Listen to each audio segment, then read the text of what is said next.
और चलिए अब बात करते हैं बंगाल चुनाव की, लेकिन खबर जो आ रही है वो गुजरात से आ रही है। दरअसल गुजरात के अंदर भी बंगाल के बहुत से लोग रहते हैं और ऐसे में वहां से जुड़ी हुई बड़ी खबर आ रही है। आपको हमारे संवाददाता की एक खास रिपोर्ट दिखाते हैं जहां पर उन्होंने उन लोगों से अहमदाबाद में बात करी है जो कि अपने राज्य में जाने के लिए उत्सुक नजर आ रहे हैं।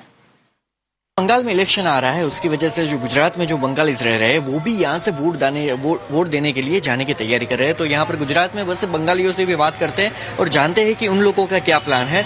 कितने साल से आप लोग यहाँ पर रह रहे हो? हम 20-22 साल से रहते हैं। तो अब इलेक्शन में आप यहाँ से बंगाल जाने वाले हो? हाँ। हर साल जाते हो? जब भी इलेक्शन आता है वो सारे इलेक्शन में आप बंगाल जाते हो या फिर इसी इलेक्शन में जाने का आपने? नहीं, जाते हैं, हर साल जाते हैं। तो मतलब इस बार इलेक्शन में इतना खास क्यों है कि सारे जितने भी बंगालीज हैं यहाँ गुजरात में सारे लोग वहाँ पर जाने की प्लानिंग कर रहे हैं? जी, एक्चुअली में थोड़ा सा माहौल ऐसा हो गया है कि वहाँ पर ऐसा बोला गया है कि अगर इस बार कोई वोट देने नहीं जाता है वहाँ पर तो शायद एसआईआर से नाम कट सकता है, इलेक्शन में वोट नहीं दे पाएगा।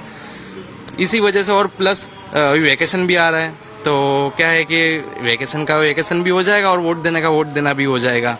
तो इसी वजह से हम लोग बस ये गवर्नमेंट से यही चाहते हैं कि भाई कुछ व्यवस्था हमारी भी ऐसा की जाए कि जिस वजह से वहाँ पर भी हमारा नाम ना कटे। और हमारे हिंदुस्तान तो पूरा हमारा ही है, हम कहीं यहाँ रहे, गुजरात में रहे चाहे बंगाल में रहे, हम यहाँ पर 25-30 या 40 सालों से कोई रह रहे, कोई 50 साल से रह रहे, तो अपना वोट देने के लिए वहाँ पर जा सके और वहाँ पर भी हमारा नाम नहीं कटना चाहिए। आप लोगों को किसी ने बताया कि यहाँ पर जो आप नहीं जाओगे इस चुनाव के लिए तो आपका वोट कट सकता है, ऐसा कुछ? हाँ, बोला ना। किसने बताया? कलकत्ता से ऐसा समाचार आया, जो नहीं आएगा उसका नाम कट जाएगा।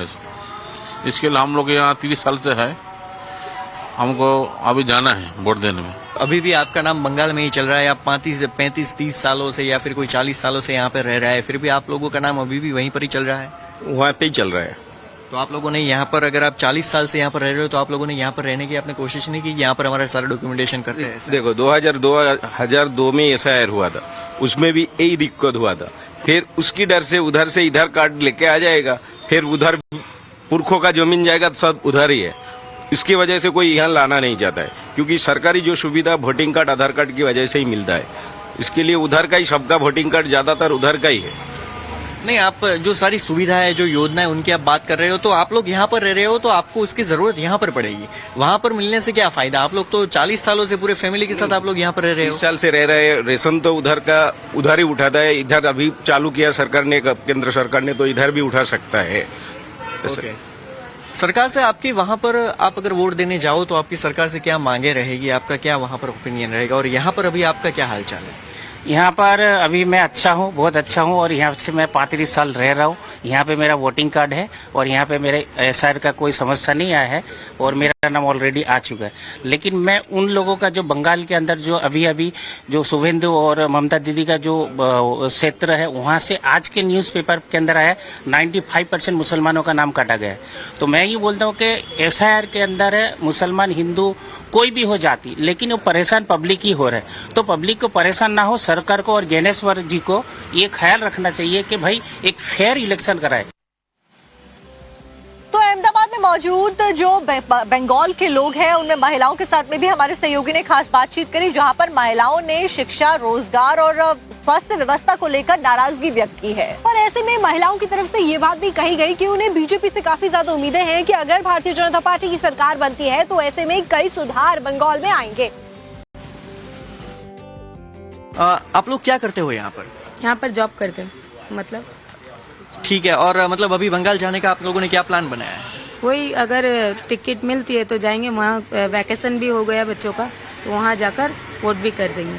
तो आप लोगों ने यहाँ पर आपको टिकट वगैरह की ट्राई की, लेकिन आप लोगों को टिकट्स नहीं मिल रही है बंगाल में? हाँ, नहीं हो रही है। टिकट की बहुत दिक्कत आ रही है। अगर फ्लाइट से जाते हैं तो बहुत हाई रेट है टिकट्स का, यही दिक्कत आ रही है टिकट्स की। तो मतलब पूरे फैमिली के साथ आप लोग यहाँ से वहाँ जाने वाले? इस बार है ना, ये इलेक्शन का बहुत बड़ा बेनिफिट ये है कि वैकेशन भी हो रहा है, तो वैकेशन का वैकेशन भी हो जाएगा और बच्चों के साथ वहाँ वोटिंग भी हो जाएगी। हाँ, वोटिंग अगर पॉसिबल हुआ तो, पर वहाँ पहुँचेंगे नहीं तो वोट कैसे देंगे?